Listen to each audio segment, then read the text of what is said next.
I bought this electric scooter only for $270. Is it durable? Is it good? How the range will be? On this video we will see. So let's unbox this thing.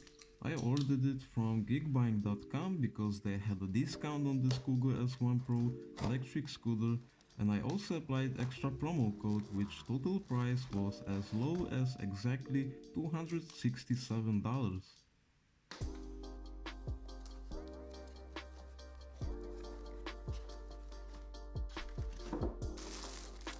So in the box we received double-sided Cougar logo carrying bag,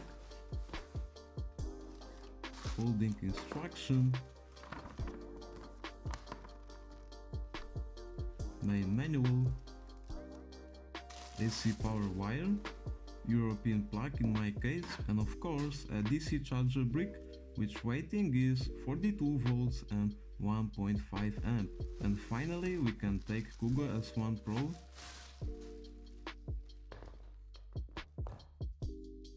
So we have honeycomb full rubber tires with a full suspension. It weighs approximately 20 kilograms. Unfortunately, I had a problem with the front shock absorber, but a little bit of anti-rust spray solved that problem.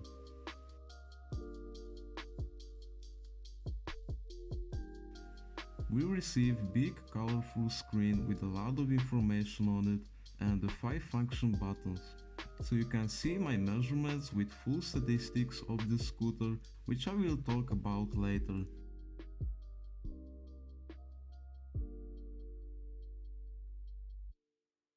Unfolding is really easy, you just push steering bar until main hinge clicks onto place, then lift the handles so they attach instantly and adjust height.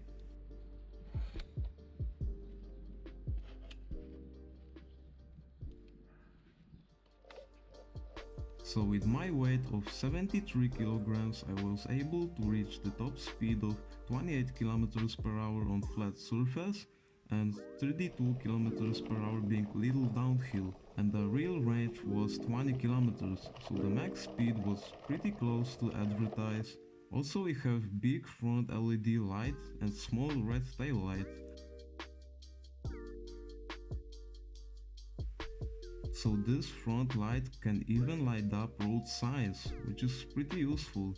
So the manufacturer claims that this e-scooter is splashproof, but in my experience it's not.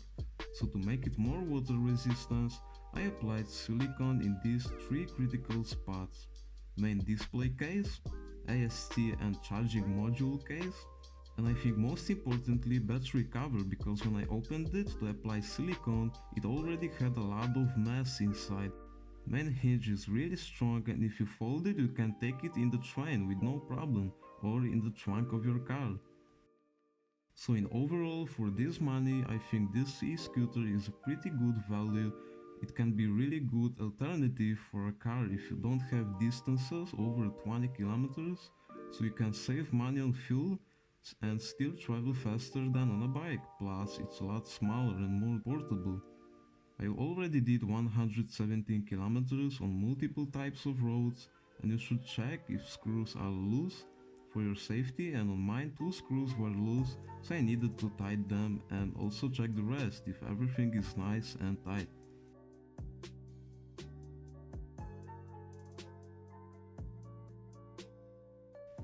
Also down here we have specification sticker. So when we connect the barrel plug to a scooter charging port and then connect the AC wire, power brick LED light is red when it's charging and turns green when it's done. So when charging it pulls around 60 to 70 watts for 4 hours maximum. Of course it depends on your battery level when you plug the charger. So that electric scooter can be pretty great alternative for a car, and I think it's also better than a bike in terms of size and weight, being really affordable. You can tell me what's your opinion about this model down in the comments, so see you in the next video and stay creative.